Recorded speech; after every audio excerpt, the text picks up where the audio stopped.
अस्सलामुअलैकुम वरहमतुल्लाहि वबरकातुहू। दोस्तों, आज आप सभी के लिए बड़ा ही इबरतनाक वाक़या लेकर आया हूँ एक अल्लाह वाले के हवाले से। जब ये आप वाक़या सुनेंगे तो आप भी हैरान रह जाएंगे। दोस्तों, मैं इस वाक़े की तस्दीक तो नहीं करता, लेकिन ये वाक़या मैं आप सभी को महज इबरत के तौर पर सुना रहा हूँ, क्योंकि हम सभी जानते हैं कि जो बंदा अल्लाह की रज़ा के लिए काम करता है, फिर अल्लाह ताला उस बंदे को बड़ा नवाजता है और फिर हर मखलूक उस बंदे से मोहब्बत करने लगती है, चाहे वो जिन्नात हो, हैवान हो या परिंदे हो। मेरे प्यारे दोस्तों, मैं आप सभी को बता दूं कि जो अल्लाह ताला के नेक बंदे होते हैं वो हमेशा शरीयत के दायरे में रहकर ही काम करते हैं और कभी भी शरीयत से हटकर कोई भी ऐसा काम नहीं करते जिससे अल्लाह की नाराज़गी उन पर आए। आप सभी को बता दूं कि एक अल्लाह का नेक बंदा दरिया के किनारे से गुजर रहा था। जब वो दरिया के किनारे से गुजरा तो वो जगह उसे बहुत ज़्यादा पसंद आई और ऐसे वक्त में उस अल्लाह के बंदे ने यह ठाना कि मैं यहीं पर ठहर के अल्लाह की हम्दो सना को बयां करूँगा। और फिर दोस्तों, वो जो नेक शख्स था वो अल्लाह ताला की हम्दो सना में लग गया। इस चीज़ को देखते हुए लोग उस बंदे के करीब आते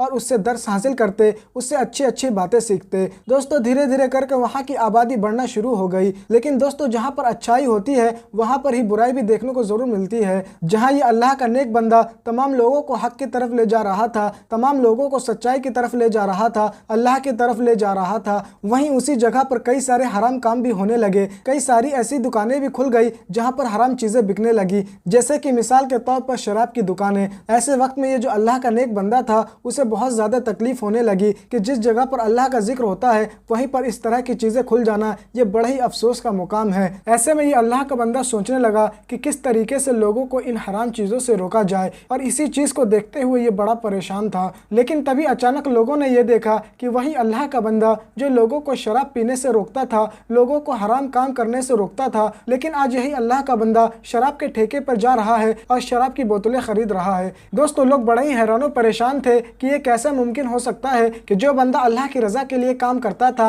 अल्लाह के लिए काम करता था, आज वही बंदा शराब की बोतलें खरीद रहा है। यकीनन दोस्तों, तमाम जितने भी लोग थे जो उस अल्लाह के नेक बंदे से मोहब्बत किया करते थे, उन तमाम लोगों के दिलों में उस बंदे के लिए नफरतें जागने लगी। वो तमाम के तमाम लोग अब उस अल्लाह वाले बंदे को बुरा जानने लगे। लेकिन ये अल्लाह का बंदा जो था फिर भी लोगों के दर्द और तकलीफ को सहता और यकीनन अल्लाह का शुक्र अदा करता। मेरे प्यारे दोस्तों, एक दिन की बात है कि उसी नेक शख्स यानी अल्लाह वाले बंदे का इंतकाल हो जाता है। ऐसे वक्त में तमाम शहर के जितने भी लोग थे वो ये बात कहने लगे कि हरगिज़ हम इसको गुस्ल नहीं देंगे, हरगिज़ हम इसके जनाजे की नमाज को अदा नहीं करेंगे, हरगिज़ हम इसे कब्र में तदफीन नहीं करेंगे। दोस्तों, लोग तरह तरह की बातें कर रहे थे। ऐसे वक्त में उसी शहर का जो बादशाह था वो अपना लिबास बदल कर उसी दरिया के किनारे टहल रहा था कि तभी अचानक उसने बहुत ज़्यादा भीड़ भाड़ को देखा। तो फ़ौरन ही वो वहाँ पहुँचा और लोगों से सवाल करने लगा कि भला ये कौन शख्स है जिसका जिस्म यहाँ पर पड़ा हुआ है और इसको कोई गुस्ल क्यों नहीं देता, कोई इसकी जनाजे की नमाज क्यों नहीं पढ़ता, कोई इसे कब्र में तदफीन क्यों नहीं करता। तो ये बात सुनकर लोग कहने लगे कि ये बड़ा अल्लाह वाला बनता था, लेकिन ना जाने ऐसा क्या हुआ कि जब हमारे शहर के अंदर शराब की दुकानें खुली तो ऐसे वक्त में ये भी शराब का आदी हो गया। ये वहाँ जाने लगा और वहाँ जाकर शराब की बोतलें खरीदने लगा। हम सभी ने इसको शराब की बोतलें खरीदते देखा है। यकीनन ये बहुत बड़ा गुनहगार है। ऐसे बंदे पर तो अल्लाह का अजाब नाजिल होगा। लेकिन दोस्तों, आप सभी को बता दूं कि ये जो राजा था इसका दिल बड़ा ही साफ था और ये नेक दिल इंसान था। ये बात कहने लगा कि चाहे बंदा कैसा भी हो, हमें गुस्ल देना चाहिए, हमें जनाजे की नमाज अदा करनी चाहिए और हमें इसे कब्र में तदफीन भी करना चाहिए। दोस्तों, लेकिन कोई भी राजी ना हुआ। ऐसे वक्त में ये जो बादशाह था फौरन ही उस अल्लाह के नेक बंदे के शरीर को लेकर उसके घर पहुंचा और उसकी बीवी से सवाल करने लगा कि बताओ ऐसी कौन सी बात थी, जबकि ये अल्लाह का नेक बंदा था, अल्लाह की हम्दो सना को बयां करता था, लोगों को हक की तरफ लाता था, फिर ये अचानक शराब का आदी कैसे हो गया, ये शराब की दुकानों पर क्यों जाने लगा, ये शराब की बोतलें क्यों खरीदने लगा। दोस्तों, ये बातें सुनते सुनते उस नेक शख्स की जो बीवी थी उसके आंखों में आंसू आ गए और कहने लगी, मैं तो मना करती थी, हमेशा कहा करती थी कि आप ऐसा ना करें, लोग आपके बारे में बुरा ही जानेंगे,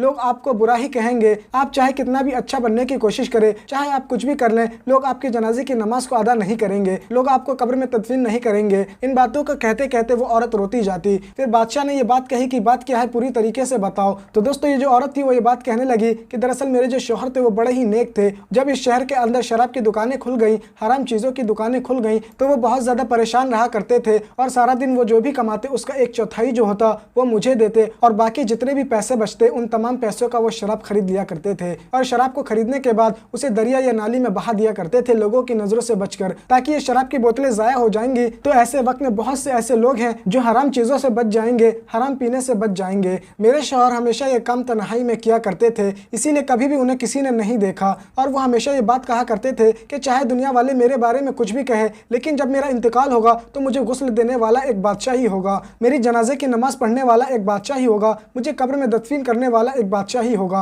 और ये बात कहते कहते वो रोने लगी और ये बात कहने लगी, मैं तो कहती थी कि आपकी जनाजे की नमाज कोई अदा न करेगा, और यकीन आज उनकी जनाजे की नमाज कोई अदा करने को तैयार नहीं, कोई भी उन्हें गुस्ल देने को तैयार नहीं। ऐसे वक्त में वो जो बादशाह था वो ये बात कहने लगा कि बहन तुम्हें घबराने की जरूरत नहीं है, मैं इसी शहर का बादशाह हूँ, मैं अपना लिबास और हुलिया बदल कर तफरी कर रहा था, दरिया के किनारे घूम रहा था, लोगों के हालात के बारे में जान रहा था कि तभी तुम्हारे शहर के बारे में मालूम पड़ा। और यकीनन मुझे बड़ी खुशी है कि तुम्हारे शहर एक नेक दिल इंसान थे, उन्होंने लोगों को बुरी आदत से बचाने के लिए अपने पैसे खर्च किए और साथ ही साथ उन्होंने लोगों की नफरतों को झेला ताकि ज्यादा से ज्यादा लोग इन बुरी चीजों से बच सके। यकीनन मैं तुम्हारे शहर की जनाजे की नमाज भी पढ़ूंगा और साथ ही साथ उसे कब्र के अंदर तदफीन भी करूंगा। दोस्तों आपको बता दूं कि गुस्ल भी दिया गया उस नेक दिल इंसान को और साथ ही साथ जनाजे की नमाज भी अदा की गई। जिस वक्त जनाजे की नमाज अदा की जा रही थी, तमाम तरह की मखलूक जो थी वो वहां पर गर्दनें झुकाकर खड़ी हुई थी। लोग ये देखकर बड़े ही हैरान थे कि बड़ी ताज्जुब की बात है कि आज से पहले हमने किसी के जनाजे में इस तरह की चीजें नहीं देखी।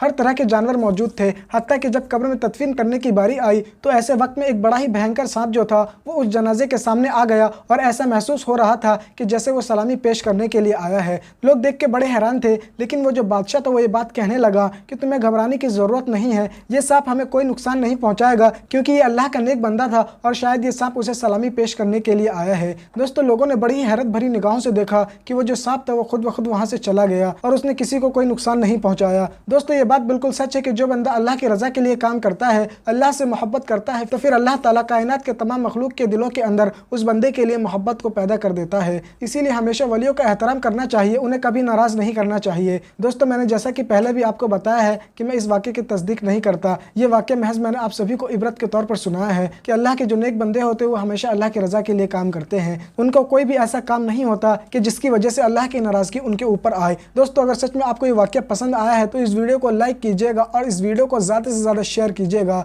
और साथ ही साथ हमारे यूट्यूब चैनल को सब्सक्राइब करिएगा ताकि इसी तरह के आप वाक़या सुन सके। तो दोस्तों आज के लिए बस इतना ही, जब तक के लिए खुदा। निगाहें वली में वो तासीर देखी, निगाहें वली में वो तासीर देखी, बदलती हजारों की तकदीर देखी, निगाहें वली में वो तासीर देखी, बदलती हजारों की तकदीर देखी।